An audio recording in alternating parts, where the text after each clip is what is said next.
Well, hey everybody, welcome back. Video 4 in the series on loading for the 300 Savage.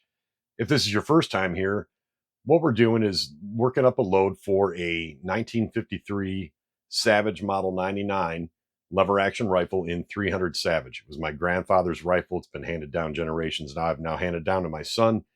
And I'm trying to make it work with this here Speer Gold Dot 168 grain bullet. So far, there's been mixed results. We've had a few good groups. I'm happy with those. Poor numbers and low velocities. So in this video, we're going a little hotter in the charge weight for the two previous powders we shot because I miscalculated horribly on Hodgdon Varget.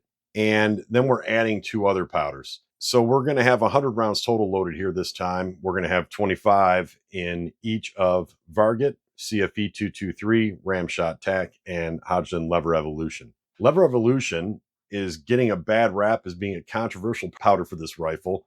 I've done a little bit of research and found plenty of people utilizing it. In fact, in way hotter charge weights than I would have assumed, that I'm not going to dabble in those. They're getting outstanding velocity out of them.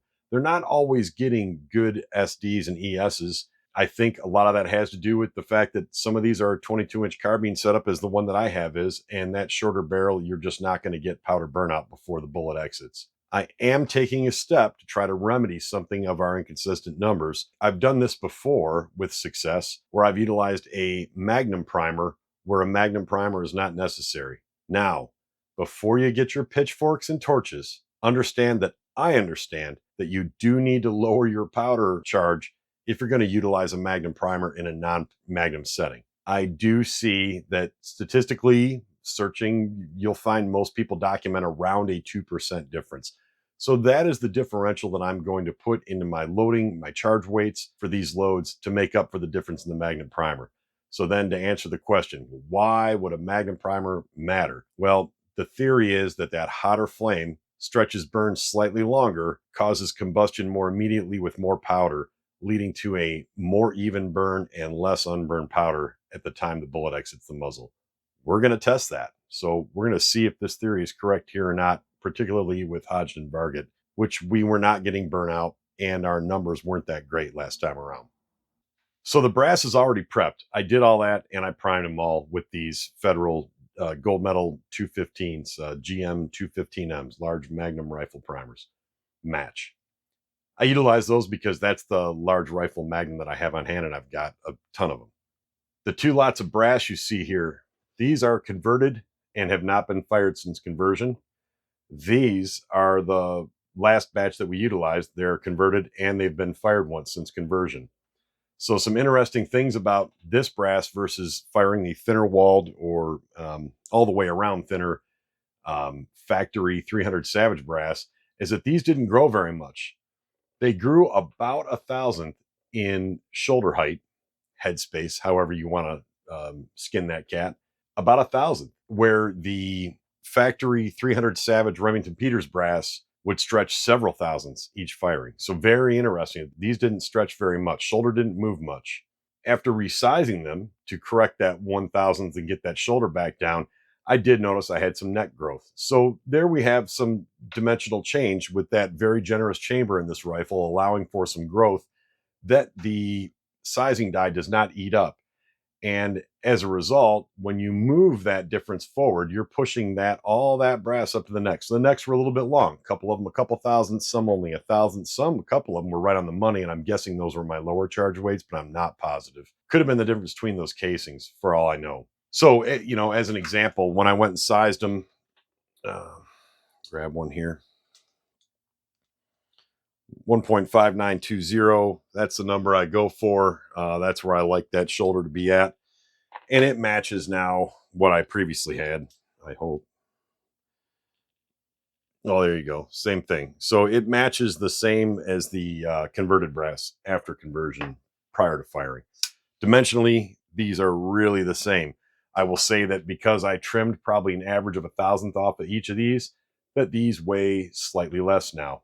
And I didn't go about weight sorting because once again, I did that last time around and there was so little difference between all 100 of these casings, it just doesn't make a difference. The necks look fantastic. Fired and unfired, they look fantastic after firing. Everything is just as it should be. they worked out real well.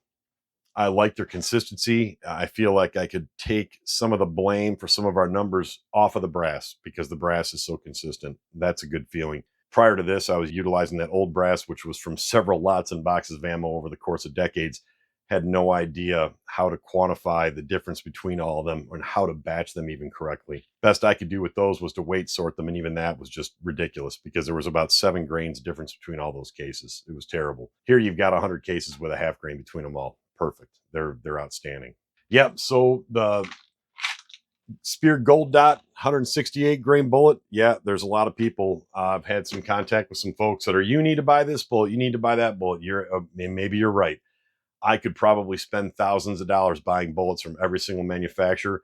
The bottom line is, I bought a bunch of these for a different project, but I like that bullet and I'm not using it in my 308, which is my intended purpose for that bullet. So now I've got a bunch of them and I figure I can make them work in this rifle. They are not too heavy. There are plenty of 300 Savage factory loadings and 180 grain bullets. So the people that have said 168 is too heavy, I disagree. 150 may be the sweet spot, according to most people, but I don't see why that 18 grains of difference can't be brought into check, why we can't make it work. So with the brass prep work all done, I suppose we can get right into loading. I decided to spare you all the brass prep because you've seen it all before. If you're here for the first time and you're like, oh, how do you prep the brass for this particular loading, or how did you go about this? Please go back and watch the other videos in the series, or go back and watch my very first video.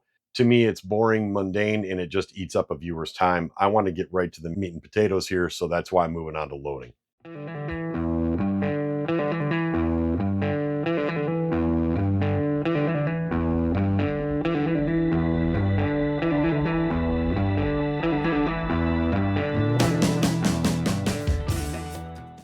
Okay, so catching you up, we're into our CFE223 load.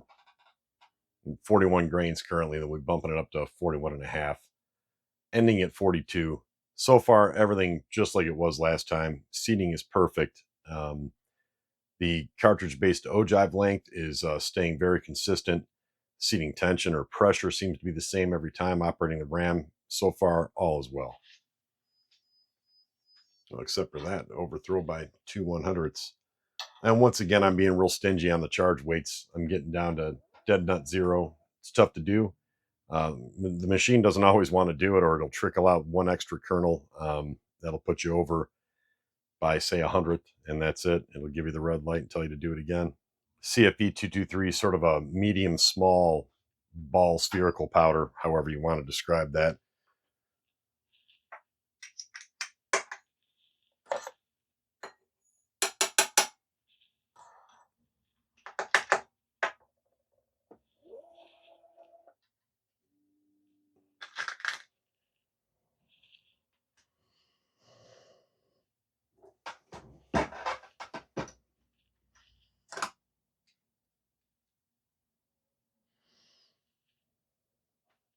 Looking good.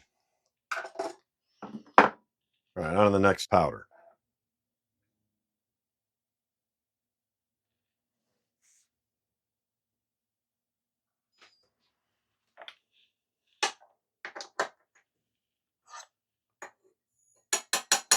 Working in lever evolution here. Just about done with this loading. It's making the change over to the final charge of 42 grains, which may be on the upper end. We may not end up shooting this one. We're going to see, based on what our velocities and pressure signs are telling us up to that point. Everything's still coming out real consistent. I like it.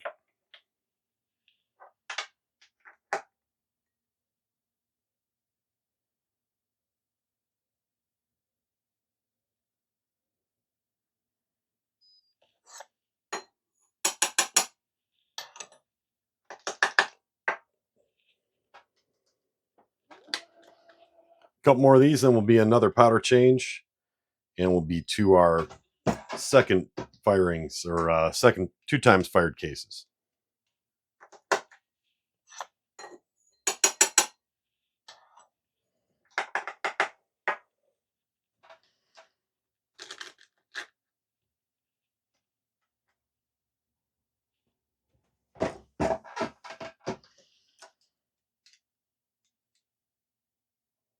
All right, powder change.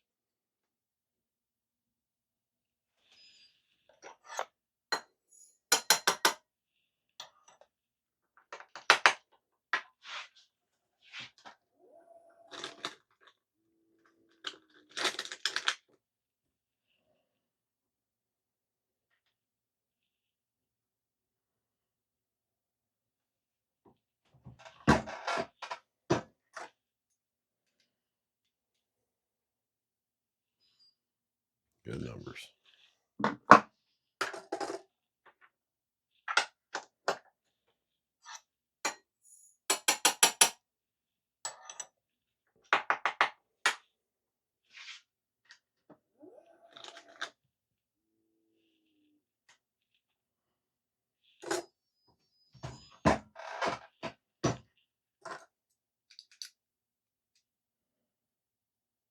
A little overthrow there.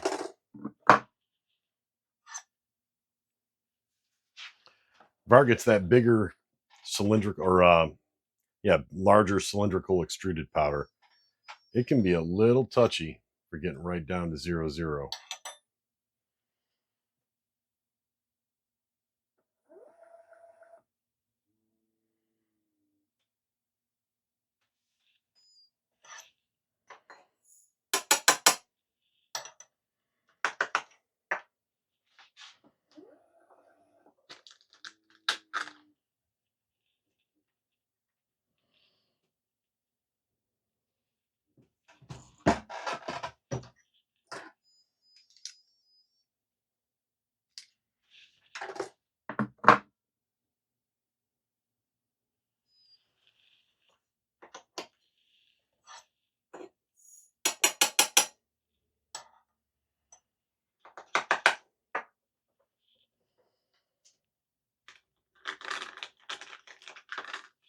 Wrap for Varget, so on to Ramshot TAC.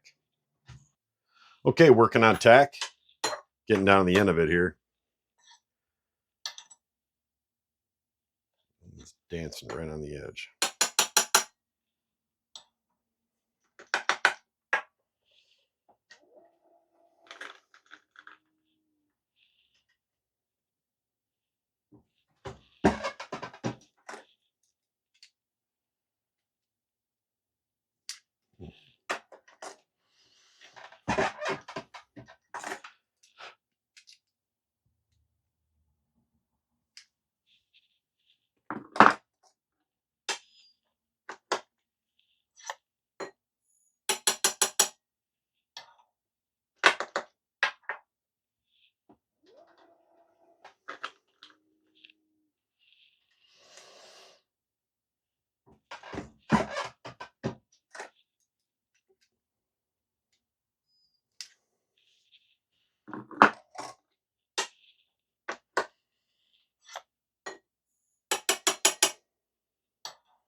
And the final charge, 39.8.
Well, you know what time it is.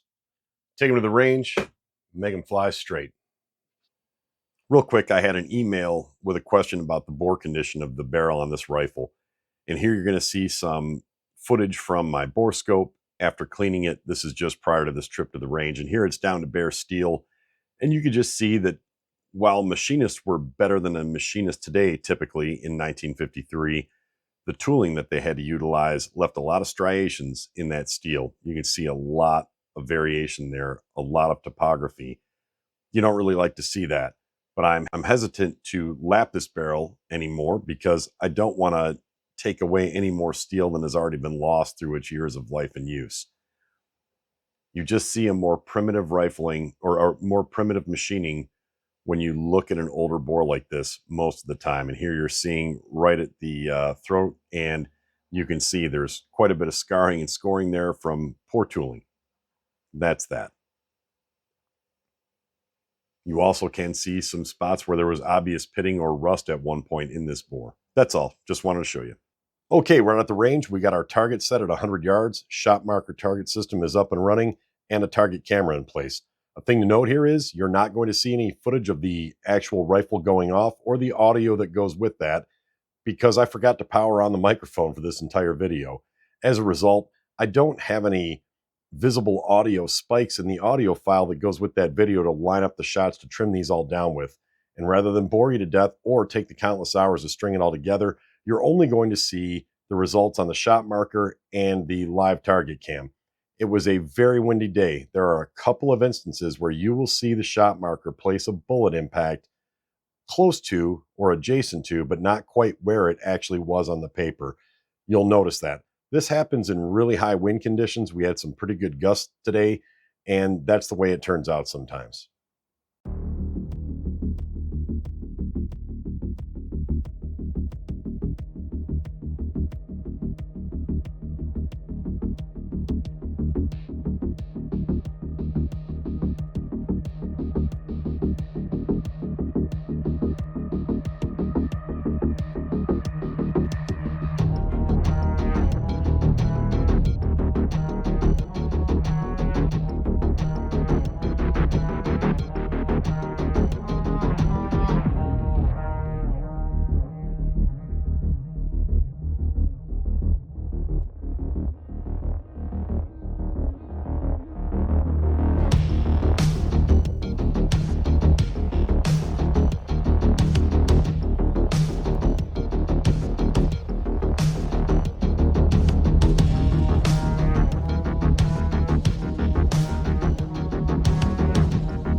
Well, not a great day at the range, but we got there on velocities. This was vitally important to me. I'm so glad that I was able to get the numbers up a little higher. SDs and ESs still kind of all over the map. Had some good ones today, had a couple of good groups shot with those numbers today. But I will tell you, this was not my best performance as far as day at the range. Take wind and conditions out of it. I did something that is completely out of character for me, and I drank regular coffee, in fact, an entire pot of it, before I left for the range this morning. Caffeine for me has an awful effect on my trigger. Some people get away with it. I simply cannot. In fact, it would probably be beneficial to me to take a Benadryl before going to the range. It's just, I have a harder time with trigger discipline and motion when I'm all jacked up on caffeine. Get hopped up on goofball, make poor decisions, squeeze rounds off at the wrong time. That describes my morning today. Rather than blasting two big targets up on the screen and a huge data dump and little tiny letters would be tough to read, I decided we'd go through these one powder at a time. So we're going to see 4 separate target screens, one row of targets representing one powder on each. I'll put the statistical data in it and we'll go through them. I have some bad shots that as I took them, I marked them so I can call you some of the poor marksmanship that you'll see on this that may or may not affect an actual group size.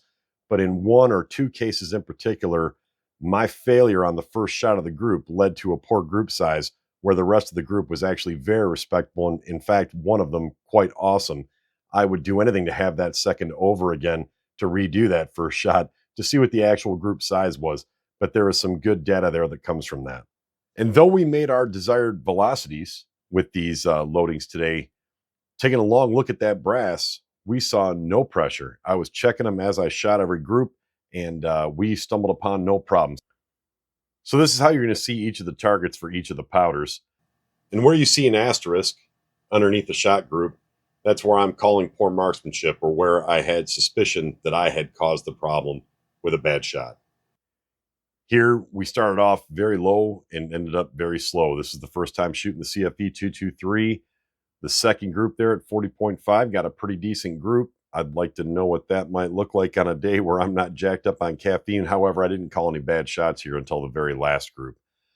I would settle for 2,478 feet a second as the fourth shot group for velocity, but it didn't come together there. It did start to come back together at 42 grains, though it was a 2.08 inch group because I shanked the first shot there, and that was on me. That's shooter error. I'd like to see what's between 42 and say 42 and a half, 42.6 grains. May experiment there to see if it comes back together. I like that velocity zone. If you can get up to 25, 25, 25, 30, I think you're in the money. That's a pretty good round for killing white-tailed deer. Over to lever evolution. Started out at 40 grains, and to my surprise, 2,503 feet a second. Hadn't shot this powder yet either in this cartridge. Poor numbers, bad group. I did shank the third shot. However, it planted right next to 2 of the others, and it doesn't seem to have affected the group size. It was shots number 4 and 5 that dragged it out to 2.64 inches. On up to 40.5 grains, up to 2,527 feet a second. Once again, bad SD and ES, a 1.56 inch group. It looks like it wants to start coming together there. Up to 41 grains, down to 2,520 feet a second. That's notable. Big old shot group at 2.91 inches. However, I shanked the first round on this group. Without that, it's about 1.25 inches. Pretty respectable. It's getting close. At 41.5 grains, we got to 2,539 feet a second with a great SD and ES of 4 and 11, a 1.79 inch group. However, operator error on that first shot. If you take that shot out of that, you have a 0.44 inch group. I'm real happy with that. Then moving up to 42 grains, we get up to a really good velocity, 2576. I didn't think we'd ever see that. Bad numbers and a bad group, and they're starting to string more vertical. I'd like to see what's above that, but I don't think I'm ever going to dabble in it. It's just too hot, in my opinion. We never got to pressure, and I don't ever want to. On to Varget. Picked up where we left off with our last loadings. We started at 39 grains at 2,447 feet a second. SD of 3 and 9, real nice, 1.42 inch group. Looks like it could become something there. Then up to 39 and a half grains, 2,466 feet a second. Poor numbers. 1.58 inch group, very vertical. 3 shots all in one ragged hole, one above it, one below it. At 40 grains, we hit 2,501 feet a second. Poor numbers again, not terrible, but 12 and 34, a 1.59 inch group. Bizarre that you have two groups in the paper like that. Seen that plenty of times. I don't like it. Up to 40.5 grains, 2,529 feet a second. SD of 6 and ES of 14, great numbers. 1.99 inch group, though very vertical. And then finally up to 41 grains, hit 2,563 feet a second, which again, I didn't think we'd get there with good numbers, a 7 and 19, but a 2.06 inch group, very vertical. All right, finishing off on Ramshot TAC. The first two loadings we have here, 38.6 grains and 38.9 grains, we did shoot those previously in the last video with the brand new converted brass and Federal 210 primers. This time we have once fired brass, these were loaded in, and we're using Magnum gold medal match primers, GM215Ms. The first time we shot this 38.6 grains, we got 2,438 feet a second. This time we got 2,482. The first time we got a 2.24 inch group. This time we got a 1.62 inch. At 38.9 grains, the first time through we got 2,442 feet a second, and we shot a 1.49 inch group. This second time through with once fired converted brass and the Magnum primer, we got 2,502 feet a second and a 1.83 inch group. Just interesting the difference there between those two. Same powder charge, once fired brass, Magnum primer. At 39.2 grains of TAC, we got 2,515 feet a second, an SD of 14, and ES of 42, a 1.55 inch group, and it looks like maybe it wants to turn into something at that point.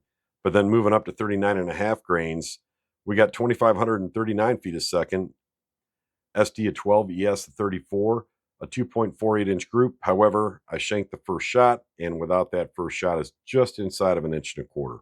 The final loading with Ramshot TAC and the final load for this test, 39.8 grains of TAC gave us 2,546 feet a second, an SD of 12, an ES of 35, and a 1.08 inch group. And again, I've got marked here that I was not sure on my first shot, which happens to be the one that is high and away from the group. So I'm looking at investigating further in this spot here as well.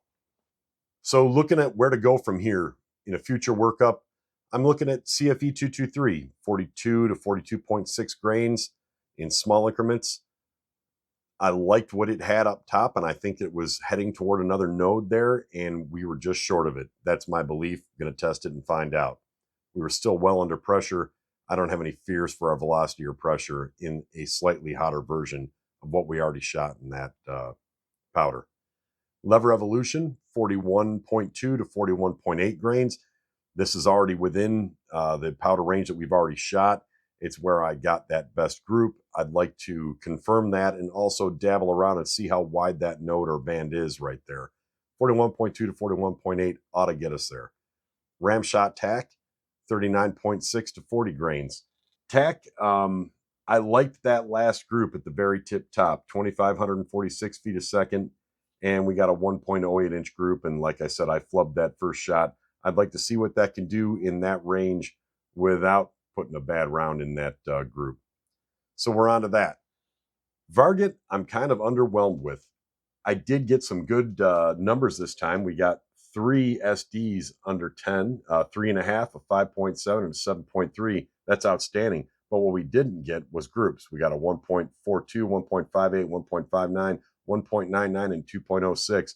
There's nothing there driving me to believe that if we go slightly hotter, we'll do any better.